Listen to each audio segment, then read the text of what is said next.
They redrew the map without ever asking me. One day my back 40 was mine. The next it was listed as community green space for the Willow Creek Homeowners Association. I tried reasoning with them, sent certified letters, showed them the old surveys my grandfather had paid good money for back in 1958, even walked them along the fence line my dad and I rebuilt after the big flood of '89. None of it made a difference.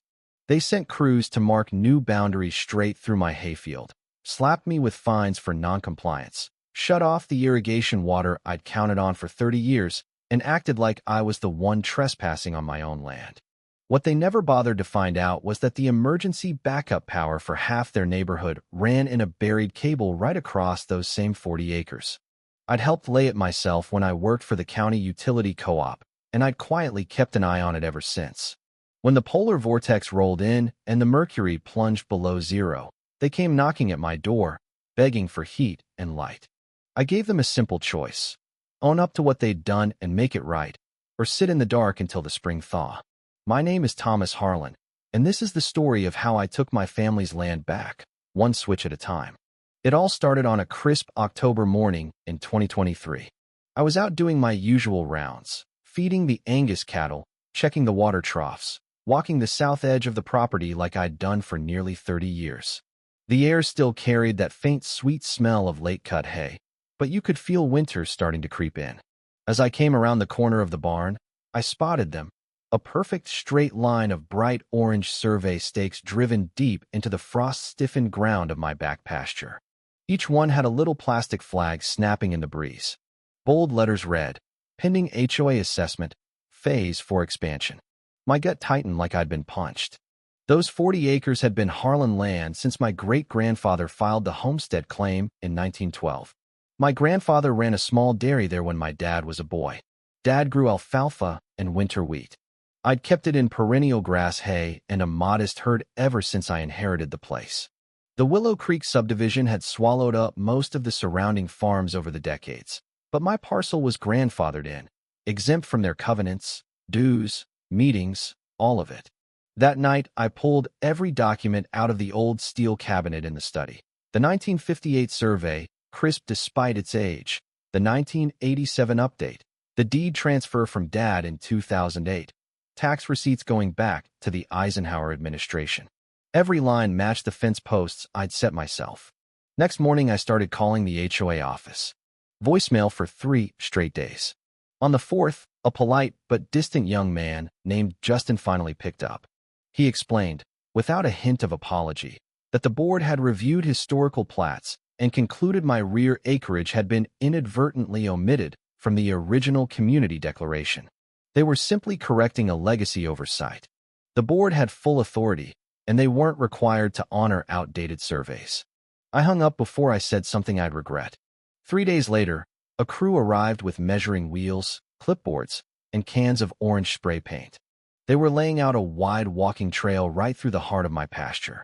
I walked out to meet them. The lead kid, barely old enough to vote, handed me their map like it was holy writ.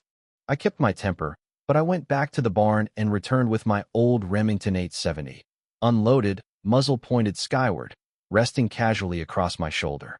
They were gone in under 5 minutes.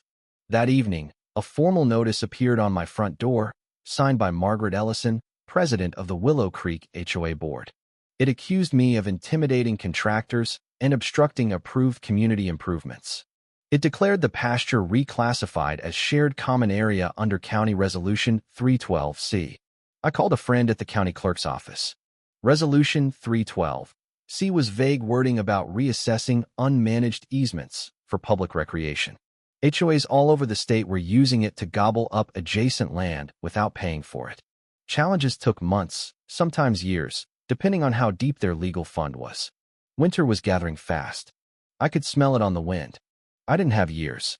That night, digging through old files, I found something far more valuable than any survey map: the schematics for auxiliary feeder line 62A. Back in '98, when Willow Creek was expanding faster than the power company could upgrade transformers, we'd run a temporary underground bypass through my land to provide emergency redundancy for the East Side homes. The permanent fix got postponed, budget cuts, shifting priorities, and the line just stayed live. I'd inspected it myself every few years out of habit. No one at the HOA even knew it existed. They were building their whole expansion and half their winter reliability on a cable I controlled. The morning they sent the backhoe, I knew words were finished.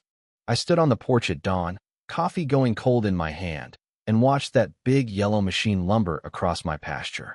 It swung its bucket and took down my fence in 3 brutal bites, posts snapping, wire flying, dirt pluming into the frigid air. Crew in orange vests spread out with tablets and walkie-talkies. A site supervisor named Derek stepped forward when I crossed the yard shouting, "This parcel is now under Willow Creek jurisdiction per the corrected plat," he said, shoving a thick packet at me. I ripped it in half and let the pieces fall at his feet. He smirked. "That doesn't invalidate anything, sir. Interference can lead to arrest." I filmed every second. The destruction, the new green stakes going in, the signs announcing future community trailhead and pavilion. Sheriff's deputy who responded was sympathetic but clear: civil dispute. They had color of title until a court ruled otherwise. That evening I spread the utility maps on the kitchen table under the old hanging lamp. There it was, line 62A, still carrying load. Last official maintenance log signed by me in 2005. I felt the first real hope in weeks. I typed up a cease and desist on the old manual typewriter, had it notarized, and mailed certified copies everywhere it would hurt. 10-day deadline for full restoration or face suit. Their lawyer's response was pure arrogance. 6 pages dismissing my claims, calling my deed obsolete, even citing the unloaded shotgun as evidence of hostility. I tacked it to the barn wall like a wanted poster. They kept coming, pouring concrete footings, erecting permanent signage. I hired an independent surveyor who tore their plat apart, ignored topography, existing utilities, neighboring boundaries. I attended the next board meeting in the community clubhouse that smelled of burnt coffee and new carpet. When public comment came, I unrolled the 1958 survey and laid it on the table. You're building on land that has never been yours, and you're drawing power from a line you don't own or maintain. Margaret Ellison stared hard, but I saw the flicker. She knew I wasn't bluffing. Then the Arctic air arrived. Forecast was brutal. Record lows, wind chills 20 below, ice storm possible. I sent one final notice through the attorney I'd finally hired. Produce proof of lawful easement and current safety certification for line 62A within 5 days, or all access would be terminated to prevent catastrophic failure. The only reply was a community-wide email blaming seasonal grid strain and urging conservation. I walked out to the junction box one last time before the front hit. Moonlight on fresh snow.